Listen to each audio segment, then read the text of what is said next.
தமிழ் சினிமால ரொம்ப ஃபேமஸா இருக்க ஒரு சில நடிகர்ல முக்கியமானவங்க பார்த்தீங்கன்னா, நம்ம ஜெயசீலன் தாங்க. ஆமாங்க, தெறி படத்துல விஜய் கூட சேர்ந்து சூப்பரா அருமையா நடிச்சிருப்பாரு. நல்ல நடிகரு. குறிப்பா பார்த்தீங்கன்னா, பல்வேறு வில்லன் கேரக்டர்ல சூப்பரமா நடிச்சிருக்காரு. ஆனா இவரு பார்த்தீங்கன்னா, 40 வயசுல கல்யாணம் கூட ஆகாம ஜெயசீலன் அவர்கள் சென்னையில இறந்து போயிருக்காருங்க. ஆமாங்க, உறவினர்கள் எல்லாம் ரொம்பவே கதறி அழுதுருக்காங்க.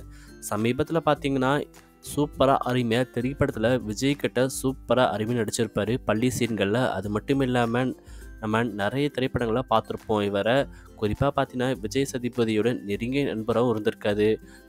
அறிமுகமானது அப்படின்னு எடுத்துக்கிட்டோம்னா, புதுப்பேட்டையில தான் சூப்பரா நடிச்சிருக்காரு. நெறைய ஃபேஸ் அந்த இதுல தான் தெரிஞ்சிருக்கு.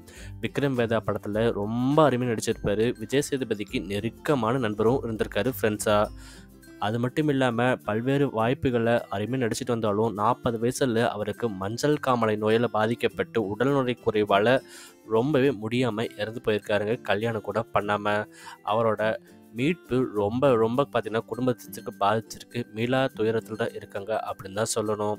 எல்லாருமே பார்த்தீங்கன்னா, ஜெயசீலன் அவர்களுக்கு வருத்தம் தெரிவிச்சுட்டு இருக்காங்க. குறிப்பா விஜய் ஏதாவது உதவணும் அப்படின்னு ஆவலா எதிர்பார்த்துட்டு இருக்காங்க.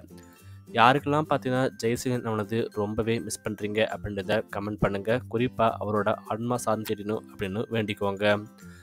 மேலும் பார்த்தீங்கன்னா, விஜய் அவர்கள் உதவணும் அப்படின்னு எல்லாரும் கமெண்ட்ஸ்லையும் சொல்லிட்டு இருக்காங்க. சமூக வலைதளத்தில் பேசும் பொருளாக இருக்குங்க. நன்றி, வணக்கம்.